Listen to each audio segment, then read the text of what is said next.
дуруд ба дӯстдорони санъат ва мухлисони шоу барномаи озмунии Парвин. ба ифтихори 30-солагии истиқлолияти ҷумҳурии Тоҷикистон ва бо мақсади дарёфту муаррифии истеъдодҳои наврасу ҷавон, ҳамзамон рушду нумуд додан ва тарғиби санъат, шоу барномаи озмунии Парвин аз ҷониби муассисаи давлатии телевизиони кӯдакону наврасон Баҳористон пешниҳод мешавад. намоиши ҳафтуми даври дуюми ин шоу барнома ҷолибу диданӣ сипарӣ шуд. рӯзномаи Парвин бошад аз рафти ин намоиш маълумот дода фишурдаи беҳтарин баромадҳоро манзуратон мегардонад.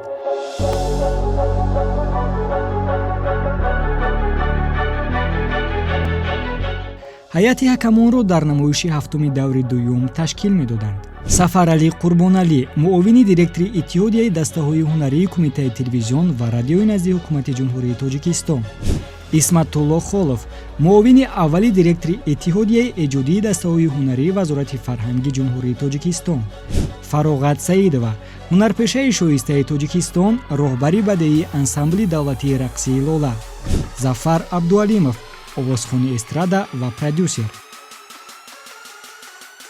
дар барномаи Парвин довталабон аз тамоми гӯшаву канори ҷумҳурӣ имкони ширкат варзиданро доранд. дар озмуни имсола аз вилояти Суғди ҷумҳурӣ довталабони зиёде ба даври дуюм роҳ ёфтанд. барномаи навбатӣ маҳз бо иштироки яке аз онҳо оғоз меёбад. муҳаммадҷон Зоидов, донишҷӯи бахши сеюми коллеҷи санъатӣ ба номи Содирхон ҳофиз буда, аз шаҳри Хуҷанд ба озмун омадааст. ӯ шавқи зиёди сурудхонӣ дошта, дар жанри шашмақом овозхонӣ мекунад ва ҳамзамон асбоби танбурро низ менавозад. шоҳиди ҳунарнамоии муҳаммадҷон мешавем. بیا کی زلفی کجویی چشمی سر مساین جاست یارم ای نگاهی گرم و ادا های دل رباین جاست یارم ای. иштирокчии дигари барномаи ҳафтуми даври дуюми Парвин дар жанри вокал Шаҳоб Қурбонов мебошад. Шаҳоб донишҷӯи бахши якуми донишкадаи фарҳанг ва санъати Тоҷикистон ба номи Мирзо Турсунзода буда, сокини ноҳияи Файзобод мебошад. ватани ишқи ту дар ҷону ҷигар бод, зи меҳри гарми ту дил пуршарар бод. غم و درد وطن داریست شیرین، غم و درد وطن داریست شیرین. چون این غم در دل و جان بیشتر باد، چون این غم در دل و جان بیشتر باد. баъд аз тамошои ҳунарнамоии ҳарду иштирокчӣ, нахуд шуда ақидаи худро доир ба баромади онҳо Исматулло Холов изҳор кард. довар камбудиҳои онҳоро қайд карда, аз онҳо хоҳиш намуд то сурудеро иҷро кунанд, ки дар он авҷ шунида шавад. فلک از جبر تو صداد و بداده، زی دستت زندگی افسانه و باز. بیمار مشو مادر، بیمار مشو مادر، مگذار مرا نگذر، بیمار مشو مادر. баъд аз иҷрои суруд, доварон ба онҳо маслиҳатҳо доданд ва гуфтанд, ки интихоби яке аз миёни ҳарду барояшон мушкил аст. бо чунин ҳолат ҳамзамон Зафар Абдуалимов низ рӯбарӯ шуд ва аз онҳо хоҳиш намуд, ки бори дигар бе мусиқӣ суруд бисароянд. ман рости гап намедонам, ки ба кадоме аз шумо овоз диҳам, лекин ман бояд ки яке аз шуморо интихоб кунам. боз як порчагӣ месароидед ҳар дуятон. فواره میزند خون از دیدگانی مادر. اگر آن ترک شیرازی به دست آرد، دلی ما را دلی ما را. ҳамин тариқ доварон овозҳои худро ба ҳарду иштирокчӣ доданд, вале Шаҳоб Қурбонов пеш аз оғози даври сеюм бояд дар назди доварон бори дигар ҳунарнамоӣ кунад, то ба даври сеюм роҳ ёбад. Мегузарем ба баромади иштирокчиён дар бахши навозиш.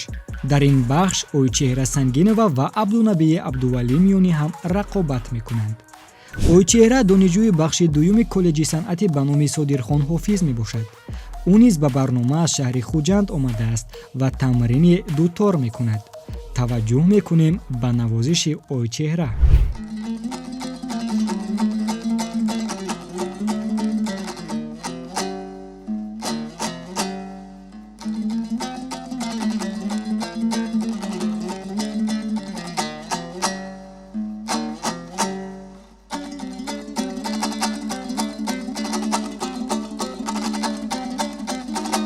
рақиби Ойчеҳра Абдунабии Абдувалӣ хонандаи синфи 11 мебошад. ӯ хатм кардаи мактаби санъати бачагонаи ба номи Фатҳиддин Тешаеви ноҳияи Ховалин буда дутор менавозад. навозиши имрӯзаашро таҳти мусиқӣ иҷро мекунад.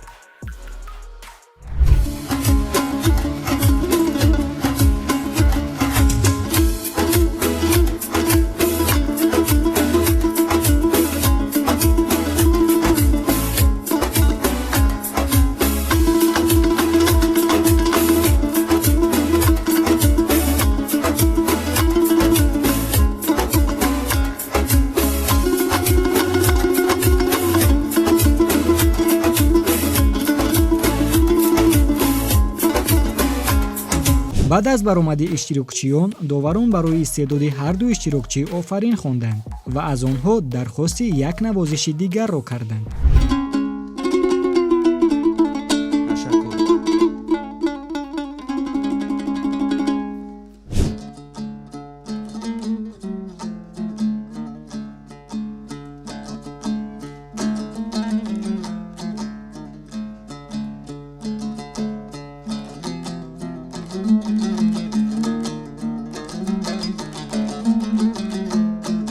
ташаккур.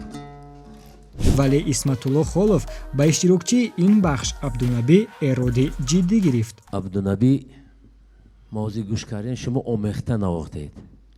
фаҳмидия? вақте ки фонограммаи сар додан ҷо вая бо махсус программа ҳаст вая аудишн мегӯн амуна гирифта баъд ҷое ки масалан душвор аст шумо унҷа ба ҳамун дутори оригинале ки навохтагист манам устоди шумо бинед ки тембр аллакай маълум мешавад. ин як хатои ҷиддӣ шумо буд ки ҳамина шумо яъне ки бе ҳамун наложение бе ҳамун дутора наложение менавохтед хубтар буд ки инҷо маълум шид аллакай хатоги шумо ҳаминҷо маълум шид. маълум гардид ки Абдунабӣ дар мусиқии худ навозиши дуторро ҷой додааст, яъне қисман аз фонограмма истифода бурдааст. вале довар истеъдоди хуби Абдунабиро нодида нагирифта барояш боз як имтиёзи дигар дод. ҳарду иштирокчӣ дорои сеовозӣ ҳастанд. акнун навбат ба овоздиҳии довари охирин Зафар Абдуалимов расид.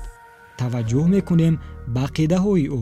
иштирокчии озмун бе тайёрӣ ба назди яъне ки ҳакамон меояд ё ин ки ба саҳна мебарояд, шахсан ман фикр мекунам ки ин ноҳурматӣ нисбат ба ҳамин саҳна ё ин ки ба озмун ва ё ба ҳайати ҳакамон аст. ман чунин фикр мекунам. шояд ки ман хато кунам, лек ин фикри ман аст. барои ҳамин ман овозамро ба Ойчеҳра метиҳам. ташаккур, саломат бошед. овози сарояндаи эстрада Зафар Абдуалимов ҳалкунанда буд. маҳз ин овоз сабаб гардид ки Ойчеҳра ба даври навбатии озмуни Парвин роҳ ёбад. бахши охирин дар озмуни Парвин бахши рақс мебошад. дар барномаи ҳафтуми даври дуюм дар ин бахш Адиба Раҷабова ва Нозия Мирзоева ҳунарнамоӣ мекунанд. Адиба сокини ноҳияи Айнӣ буда 14 сола аст.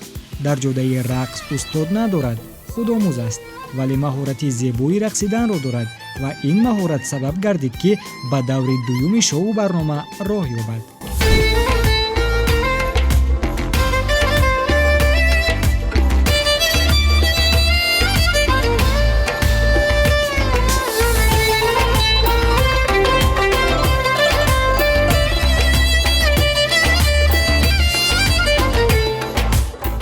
нозия мирзоева низ дар жанри рақс ҳунарнамоӣ мекунад. нозия хонандаи синфи се буда аз шаҳри Кӯло ба озмуни Парвин омадааст.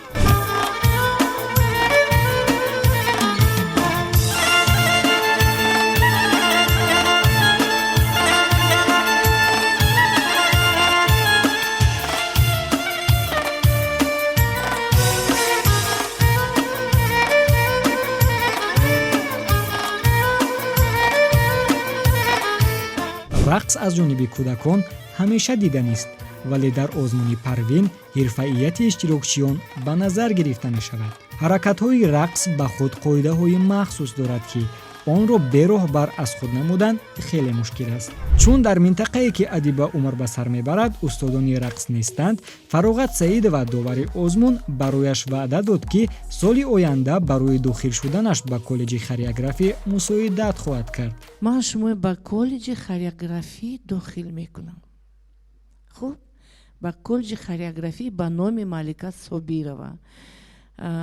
барои ҳамин ба шумо ёрдам медиҳам, кӯмак мекунам ва фикр мекунам, ки оянда ҳардуи шумо дар озмуни дигари Парвин бо тайёрии хуб, аллакай зебогӣ доред, чеҳра доред, либосакҳои хушрӯй пӯшидед. ман шумо дида бисёр хурсанд шудам, лекин ба озмуни сеюм, ба даври сеюм намегузаронам, ки барое ки баъд шумо сахт зиқ мешавед, барое ки аз ҳар аллакай дуюм давр ба чунон пеш аз шумо агар амин барномаи тамошо карда бошед, духтаро сахт тайёрӣ дидагӣ буданд. ва ман фикр мекунам, ки ҳардуи шумо зебоякони Тоҷикистон дар дигар озмуни Парвин бо тайёрии хуб мебиёед. вале чун рақси онҳо барои озмун мувофиқ набуд, овози худро ба ҳеҷ яки онҳо надод. ҳамин тариқ барои омода набудани онҳо доварон ин иштирокчиёнро ба даври навбатӣ рохат надоданд, вале онҳо рӯҳафтода нагаштанд, зеро таҷрибаи бузурге гирифтанд.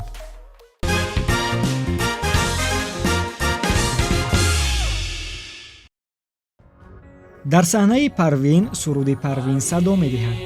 ин нишонаи анҷоми шумораи имрӯзаи Парвин аст. дар шумораи ҳафтуми даври дуюми шоу барномаи озмуни Парвин Муҳаммадҷон Зоидов дар бахши сарояндагӣ ва Ойчеҳра Сангинова дар бахши навозиш ба даври сеюм роҳ ёфтанд. ба Шаҳоб Қурбонов бошад, доварон имтиёз доданд. ӯ дар ҳолати хуб тайёрӣ дидан имкон дорад, ки дар даври сеюм ҳунарнамоӣ кунад. ин буд намоиши рӯзномаи Парвин. Сарбаланду хонаобод бошед.